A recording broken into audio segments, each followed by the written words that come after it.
Olá, eu sou Sam Cavalcante e agora no meu canal nós vamos ter uma pequena série de entrevistas, conversas, uns bate-papos interessantes sobre música, sobre músicos, vida musical e vida estudantil da música.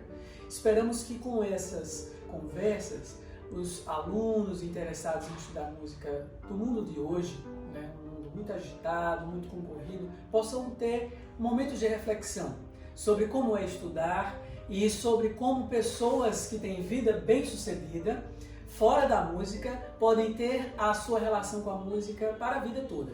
E hoje, para iniciar essa pequena série, eu trouxe aqui Daniela Figueiredo, médica há um bom tempo, né, Daniela? Quantos anos já de medicina? Já tenho quase 20 anos de medicina. E Daniela atua na medicina, mas atua também no ensino da medicina, né? Sim, sou professora. Além de atuar como radiologia, eu também ensino, tanto para graduação como para pós-graduação na residência médica. Então a gente pode ficar pensando, né? Como é que a radiologia teria uma ligação com a música? A medicina e a música têm ligações íntimas desde muito tempo. Mas hoje eu queria trazer um pouco sobre a vida de Daniela enquanto estudante de música e principalmente de piano.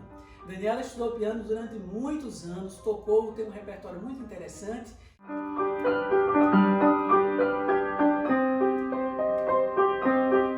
E eu faria já de cara, Daniela, a primeira pergunta. Como é, para a vida que você exerce hoje, muitas atividades, como é que você organiza a sua mente, como é que você acha que a música pode ter lhe dado uma mente mais ágil ou uma sensibilidade maior de aprender a lidar com as pessoas, de liderança? Como é que você vê isso no que você exerce hoje? Olá, tudo bom? Então, como o Samuel falou, hoje eu sou médica, mas a minha vida com a música começou na infância, posso dizer, até na primeira infância. Comecei a tocar com 4 anos de idade e eu acho que hoje o que influencia na minha vida, eu na minha casa tenho meu piano, a música calma, a música tranquiliza, a música traz um equilíbrio, mas mais do que isso eu acho que me trouxe disciplina. Disciplina para a vida, porque para você tocar qualquer que seja o instrumento, você tem que ter disciplina. Como tudo na vida, para você também ter uma carreira de sucesso, onde quer que você vá, você tem que ter disciplina, você tem que ter determinação e você tem que saber o que você quer. E eu acho que a música traz essa disciplina para o resto da tua vida. Então, não somente para quem quer ser musicista, mas para qualquer profissão que você vá seguir na tua vida, você traz isso da música, que você erra uma vez, erra duas, até você chegar na perfeição ou tentar chegar na buscar essa perfeição diariamente. E na medicina, a gente também tenta isso, a gente tenta errar o mínimo possível. Lógico que somos seres humanos, todos erramos. E na medicina, a gente tenta ser de excelência, ter essa excelência para com o paciente e trazer o melhor, e sempre tentar fazer melhor. E essa sensibilidade, você pegar, por exemplo, uma turma e você conseguir capturar personalidades. Eu sei que o professor, de um modo geral, ele desenvolve essa personalidade, essa capacidade cognitiva, né, psicológica de ler as mentes. Mas a música, quando a gente estuda desde criança, né, a gente é levado a interpretar intenções de compositores, né, a pensar numa melodia que é mais diferente de um ritmo mais incisivo e tudo. Como é que você vê isso? Eu acho que aprender a lidar com as diferenças.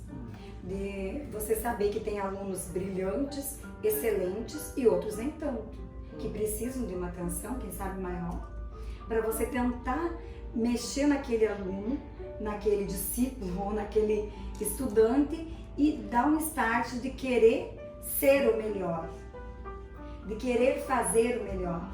E a gente, quanto na medicina, a gente tenta oferecer sempre o melhor para o paciente, para chegar em bons diagnósticos, em bons resultados para o paciente. Eu acho que a música também, você tem que saber o que você está tocando, qual o ritmo que você está tocando, qual a melodia, e tem músicas que são prazerosas e tem exercícios que nem tanto.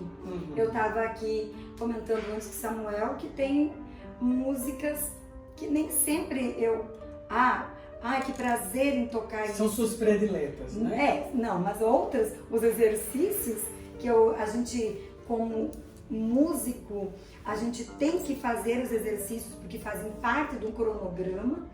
E na vida também é assim. E que você ganha sempre com isso, né? Você ganha técnica, você ganha domínio. Domínio, exatamente. Então não é só prazer, não é só o que eu quero tocar, não é só, a vida não é assim.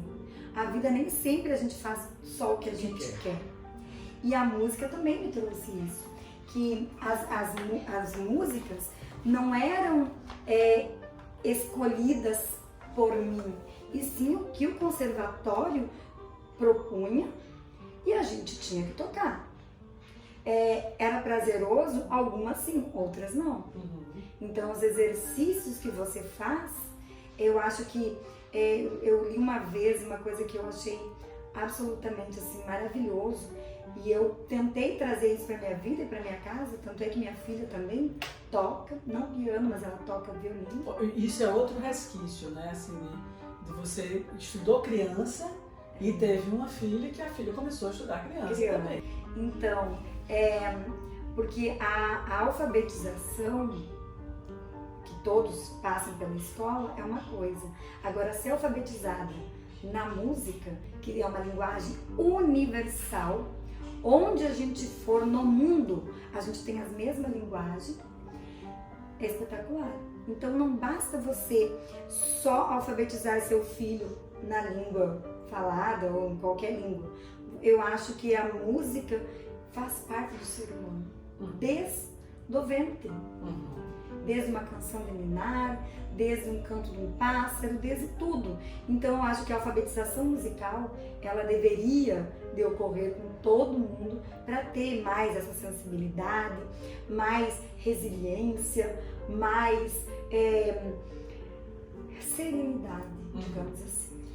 E você falou sobre o início, né, os primeiros passos, mas eu vou perguntar mais diretamente. Então, você nasceu onde? Eu sou nascida no interior do Rio Grande do Sul, em Palmeira das Missões, e lá na minha cidade não era o conservatório, nós tínhamos um conservatório, mas nós éramos ligados a outro conservatório numa cidade vizinha que se chama Carazinho. Em Carazinho nós tínhamos o Instituto Carlos Gomes, que era de uma senhora, Dona Eugênia, de sua filha Elisa, e nós éramos ligadas a esse Instituto Carlos Gomes. Dona Eugênia ainda é viva? Não. Dona Eugênia, quando eu era criança, ela já era uma senhora. Quando eu concluí os meus estudos em música, que eu era adolescente ainda, ela já tinha seus 90 e tantos anos, e eu já estou... Então é uma figura centralizadora da região. E minhas professoras amadas são duas irmãs, Maria Goretti e Maria da Graça. Eu comecei com a Maria Goretti ainda com 4 anos, e depois logo passei para Maria da Graça, que foi minha professora durante muito longos anos, em que a gente tem essa amizade até hoje, e que eu admiro grandemente o trabalho que elas fazem. E hoje minha sobrinha, que continua lá no interior do Rio Grande do Sul, está fazendo aula com a Maria Goretti. E que assim o ciclo se fecha, né? Ciclo se repete. E quantos anos você formalmente estudou música? Mais de 10 anos. Mais de 10 anos formalmente, mais de uma década. Acho que foram 14 anos até concluir todo o curso formal, né?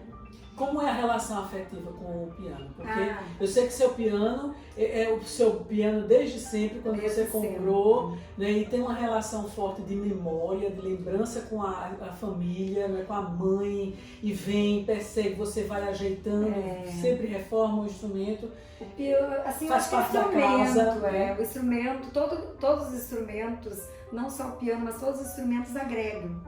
E eu acho que o piano, assim, por ser grande, por ser o centro da casa, pesado, agrega, eu acho que muito mais, porque não é como um outro instrumento que a gente carrega. E eu tinha uns 9 anos, quando eu ganhei meu piano. É esse piano que eu carrego hoje aqui na Paraíba, em João Pessoa, onde a gente mora. Ele veio lá do interior do Rio Grande do Sul, foi uma saga para trazer o piano. E minha mãe, quando eu tirei o piano de casa, ela disse: agora eu sei que você não volta para o interior do Rio Grande do Sul, né? E é uma memória, né, de toda uma longa vida sentada. Muitas vezes já chorei no piano e o piano, vão lá sentar, tem algum problema, senta no piano, esquece, passa-se os problemas. E a gente convive, eu e ele, há mais de 30 anos. Chopin dizia: eu só me confesso ao piano. Então, quer dizer, tanto os grandes compositores como os estudantes, e a relação de quem não se torna musicista, mas vai fazer medicina, por exemplo, não deixa essa intimidade, né? Essa intimidade é a gente se confessa, chora ao piano, né? Se alegra, porque aqui a gente já teve muitos momentos, né, de alegria, de congraçamento, de congregação, né? Aí chega uma visita, um amigo que toca, senta, toca, todo mundo canta junto, e isso é muito mágico, né? E com a Caterine também ao violino. A gente tem grandes amigos violinistas, Vinícius e Flávio, sempre que estão aqui em casa, e a gente toca, a gente canta, isso é muito gostoso. E para falar sobre a importância do estudo, eu estava conversando com a Manuela, agora a gente vai trazer aqui, eu vou trazer para vocês um material muito interessante que eu quero... Pequeno material. Conversar e perguntar a Daniela, né? Porque como é que a gente consegue discernir, obrigado, sobre a importância do estudo hoje. Eu pensei de cara nesse primeiro programa porque Daniela trouxe um material riquíssimo de lembranças, de memórias super organizadas que ela guarda, né, com carinho, assim como tem o carinho pelo instrumento, ela tem pelo material didático. E ela chegou inclusive a fazer um curso para ela depois lecionar. Ela própria repetiu esse ciclo, né, de como foi que estudou. E tem materiais aqui mostrando, né, o dia a dia do estudo. Então ela estudava todos os dias, vejam bem, ela hoje é radiologista, professora de radiologia também. E não deixou de, quando criança, cerca de uma década, estudar música com uma seriedade como se fosse tornar-se pianista. Então, hoje em dia a gente vê a sociedade sem muitos referenciais. Muitas vezes os alunos de piano reclamam porque vão uma vez à aula por semana. E Daniela trouxe aqui um material provando e comprovando que ela estudava de domingo a domingo. Então, o que é que você destaca aqui pra gente, Daniela? Então, o Samuel fez eu buscar essas lembranças aqui. Eu tenho, a gente chamava caderneta, não me lembro como é que a gente chamava, mas essas são as anotações que a gente, com carinho, chama de Tia Maria, né? A Tia Maria anotava, tá aqui a letra dela. Isso aqui, de 1988, tinha 10 anos. E anotando todos os dias em que eu ia até o conservatório para estudar. Antes, eu comecei aos 4 anos e meu piano eu ganhei aos 9 anos, então eu não tinha piano em casa. Então, para os estudos, elas propunham aulas. Então, no conservatório tinha 2 pianos que elas davam aula, os pianos também eram uma época, que a gente usufruía do instrumento, alugando o horário, né? O horário, aquela hora de estudo diária. Então, nós íamos para o conservatório para fazer a sua hora de estudo. Fica a dica, viu? Olha, os alunos que não têm piano em casa, é preferível não ter teclado, como eu gosto de chamar os teclados, porque o instrumento tem uma técnica específica de construção, de desenvolvimento do repertório a partir da mecânica, de como ele produz o som. Um piano, ele produz o som a partir de martelos que batem nas cordas. O teclado não, são chips programados para imitar, é só uma imitação do som aproximado do que seria um piano. É completamente diferente. Então, quando não tem piano, o que é que as professoras faziam? Não, venha alugar a sua horinha e aqui está disponível. Fica a dica para os alunos, né? E aqui ficou registrado. Todos os dias a gente tinha que anotar, ela que anotava. Todos, inclusive os dias aqui que eu olhei, nossa, faltou e nada falta. Mas pelo que eu estive olhando aqui, poucas as vezes que eu não fui. e tudo o que tocava, o que estudava naquela hora de estudo. E era de segunda a sábado. E depois, que a gente viu aqui mais adiante, quando eu já tinha o piano em casa, de segunda a segunda, domingo, lições aqui, e era anotado todos os exames. Depois a gente olhou também aqui, que era o que era feito durante o ano, e a gente tinha uma prova semestral, final de semestre. E esse final de semestre, Dona Eugênia, então, ia até Palmeira e fazia, e a gente decorar as músicas que você tomou, e a gente via o que era que ela perguntava aleatório. Toque tal música, que é o que a gente tinha ensaiado, tem que estar pronto. Olha que coisa interessante, quer dizer, se você tem um instrumento em casa, você tem que ter tempo disponível diariamente. Isso inclui sábados, domingos, feriados, dias santos, não importa. O importante é a dedicação do instrumento. Até porque, como ela contou, no caso dela, ela passou 5 anos sem instrumento. Então, na medida que o piano... Como foi o dia da chegada? O dia da chegada do piano foi maravilhoso. Meu piano é Eisenfelder, produzido em Curitiba. E aí chegou o piano. Na época, eu me lembro que minha mãe fez um consórcio, e aí pro piano, quando chegou o piano chegou de madrugada. Foi um evento, né? O piano chegou de madrugada e eu tive a possibilidade de subir o caminhão, que tinha 3 pianos para entregar no sul, e eu pude escolher. Então eu sentei o piano, ele foi escolhido. O senhor do transporte lá disse que eu podia escolher, eu sentei e escolhi. O som... Sei lá, uma criança de 9 anos, a intuição, o que se podia escolher, não, mas eu já tinha 5 anos tocando no instrumento, né, e escolhi, então ele foi escolhido. E eu me lembro que eu passei, veio a vizinhança toda, né, o dia tocando, inteiro. No outro dia eu não andava, tanta dor nas costas, e foi maravilhoso. Mas a gente estava também conversando aqui, que a gente fazia movimentos, né? Tem aqui as escalas, Sim. Que além das músicas obrigatórias, que eu estava comentando com o Samuel, que eu tinha até esquecido de algumas aqui, Zerne era uma que eu não me identificava muito, mas era obrigatório tocar, Zerne, Bach, eu sempre gostei, acho que a Caterine também... Que não é fácil, né? Caterine também é uma que gosta de Bach, escutou muito durante a gestação. Sim. Bach, e a gente tocava Bach, Kramer, Clemente, Bertini, que a gente viu Sim. também aqui, e as escalas. Então na hora, e assim, tu podia tocar, escolher 2 músicas livres, que não eram tão livres assim, que era uma música junto com a professora, a gente via o que era que ia tocar. E aí no dia da prova, a Dona Eugênia escolhia o que é, aquelas músicas que eu podia pedir qualquer uma. Então, vejam como tem assunto, né? Vejam como é interessante, vejam como é importante a organização, né? Um conservatório no interior do Rio Grande do Sul, lá tinha só aulas de piano ou eram... Nesse conservatório, sim. Quer dizer, só voltado a gente tinha, mas nós tínhamos aula de teoria musical também. Daí, o dia de teoria musical... Solfejo. Solfejo, teoria musical, solfejo. Era uma vez na semana.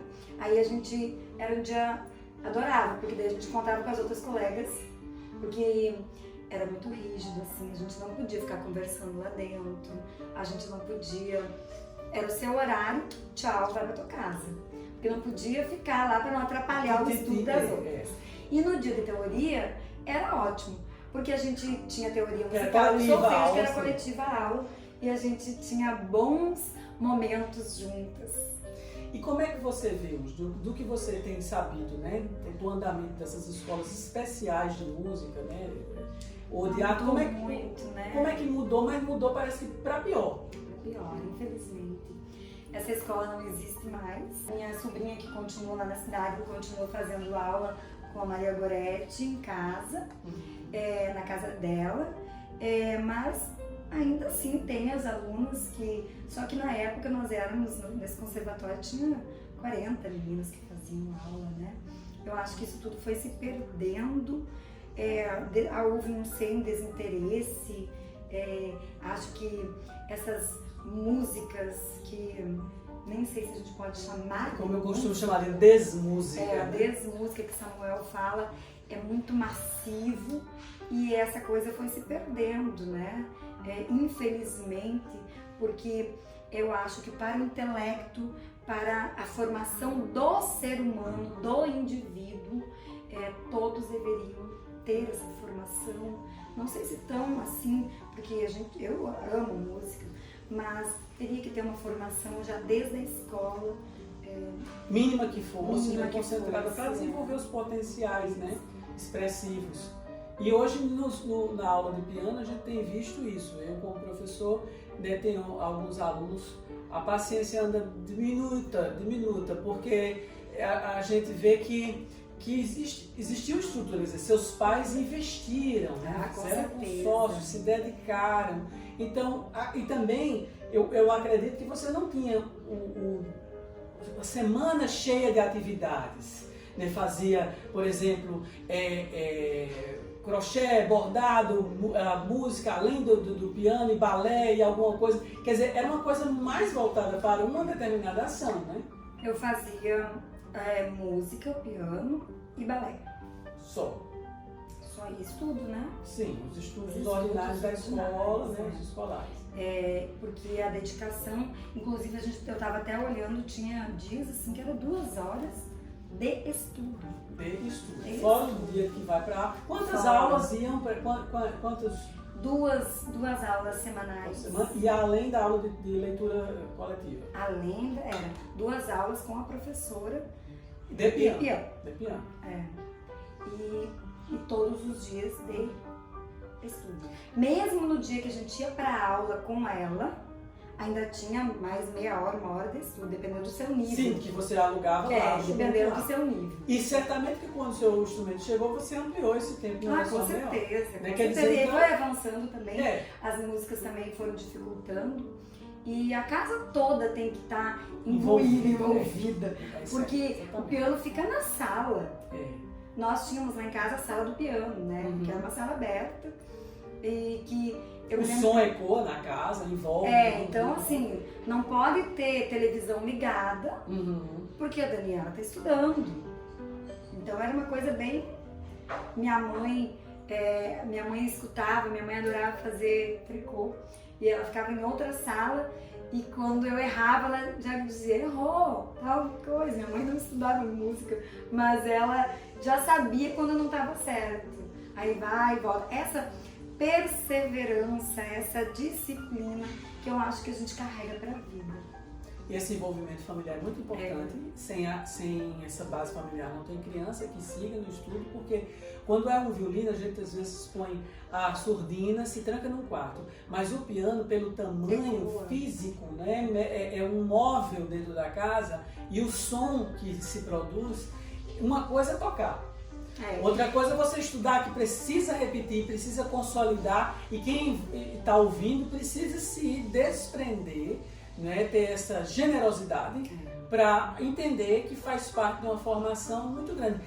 Quiçá, graças a Deus, que possa ser um grande pianista, mas se não for, será, por exemplo, uma médica com outras habilidades. As minhas amigas todas que tocaram na época, hoje são grandes mulheres e cada um com seus afazeres, são grandes profissionais de sucesso, e eu não conheço nenhuma que ficou pelo caminho. Todas as minhas colegas que seguiram outros caminhos são ajustadas, disciplinadas. Acho que quando a gente conversa, todas têm o mesmo pensamento. E outra coisa foi quando eu decidi trazer meu piano. Meu apartamento não é grande, meu apartamento tem 120 metros quadrados. E aí teve que ter a parceria do marido também, de querer trazer. Tive que trocar a mobília da casa, tirar o sofá mais confortável, porque o piano é o centro da casa, né? Então, assim, tem que ter essa parceria também. Olha, a conversa está maravilhosa, mas nós vamos fazer um formato relativamente curto, que é para ter Daniela de volta no outro momento, né? Em que a gente possa, inclusive, se debruçar mais detalhadamente sobre esse material, que eu achei riquíssimo. Aqui a gente viu, tem cadernos, tem partituras, tem coisas assim sobre o repertório que dá pra gente lembrar bastante e são, no mínimo, como ela disse, uma década, né? São 10 anos de estudos, de aprofundamentos. Então, Daniela, assim, muito obrigado, viu? Muito obrigado por esse momento. Foi muito agradável e eu espero que você esteja conosco para os próximos que nós vamos produzir. E assista, repasse para as outras pessoas esse vídeo. É muito importante para falar de alguém que conseguiu ser uma pessoa de destaque na sua área de atuação, tendo a música como algo, como um elo forte entre a saúde mental, a emocional, a espiritual, né? E também relacional, porque ela já conta no caso de Caterine, né? Que seguiu um pouquinho dos passos aí do seu estudo e a gente vê essa importância de uma sociedade em que cada vez menos a música tem uma música figura, boa, né? A música artística, né, como uma figura presente no dia a dia, o quão difícil é, porque cada vez mais a sociedade é desnorteada, violenta, agoniada, não é?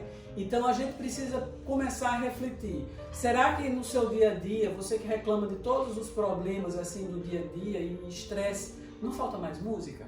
É essa pergunta que a gente deixa hoje com esse exemplo excepcional de uma médica, né, que se destaca por exercer a medicina e por exercer o ensino da medicina, tendo uma base tão boa, tão forte, né, tão sólida, de uma década de estudos musicais e tão perseverante, né, porque metade desse tempo foi sem o instrumento e com uma orientação boa, né, a ponto de ter dialogado, de ter acesso e com lembranças que perduram até hoje. Aqui a gente tem a prova não só com o instrumento, mas com o material do bem-querer que Daniela tem pelos anos de estudo, né, musicais e que vai ficar para a vida inteira. Vai ficar para a vida inteira. Daqui a 10 anos a gente vai conseguir se lembrar com mais ainda saudade desse tempo, né, e ver o que é que ficou. Agora, Daniela, para encerrar, qual é a mensagem que você deixa para os alunos de música de hoje, que a gente sabe que mudou, né? A sociedade está diferente, o ensino diferente, as escolas diferentes e as escolas de música também, os alunos de piano, o que é que você diz, o que é necessário também para os pais, você como mãe? Então, primeiro vamos falar para os pais. Para os pais, apoio é primordial, né? O apoio incondicional de família. Meus irmãos também tiveram que me aturar, né? De tocando. Mas os pais, assim, eu vejo que em casa eu tenho meu marido que não é musicista, nunca tocou. Às vezes ele não entendia, por exemplo, porque a Caterine toca só músicas clássicas. E eu digo, não, tocar música clássica é a formação, é para ela aprender a ler. É a mesma coisa, a gente vai para a escola para aprender as coisas formais e livro de literatura, cada um lê o que quer. Então, para os pais, eu acho que a melhor mensagem que foi que eu dei para o meu marido, dizendo, ela está aprendendo a ler, a estudar. Agora, o que ela vai ler, o que ela quiser. Hoje eu tenho a capacidade de sentar e tirar a partitura que eu quero, porque lá atrás eu estudei que eu não gostava muito, quando eu era muito menos adolescente. Sem querer, mas por obrigação, por necessidade. Eu confesso que eu gostava, mas os exercícios, as escalas, é primordial para você conseguir tocar. Então, eu acho que primeiro para os pais é isso. A gente ter paciência e saber disso, que esses exercícios são para aprender. E para os jovens e crianças, curtam, tenham vontade de aprender a pegar qualquer música, seja ela uma música que você gosta da modinha ou não, mas você tem que aprender a sentar e ter paciência, ter perseverança, gostar de estudar, para você conseguir ler o que você quiser. E é o que eu digo também para a Caterine. Estude, se dedique pelo menos meia horinha por dia, todos os dias. Não adianta 1 hora amanhã e não fazer toda hora. E aqui está a prova do que eu fiz. Era meia hora diária, mas é todos os dias. E isso está gravado na memória, tanto é que hoje, depois de mais de 40 anos ainda sento o piano pra tocar. E quase que diariamente. Muito obrigada, Samuel, pela oportunidade e pelas lembranças prazer que eu vai ser tive. nosso. E já vou deixar registrado aqui que eu vou querer Caterine também num desses talk shows aqui, para que a gente possa tê-la falando sobre um livro muito especial, que mais tarde, no próximo, talvez, encontro eu possa falar melhor, um livro de um escritor francês, e que a música é o meio de salvação da personagem principal, além de que a gente tira lições práticas para o nosso dia a dia. Então, até lá. Tchau.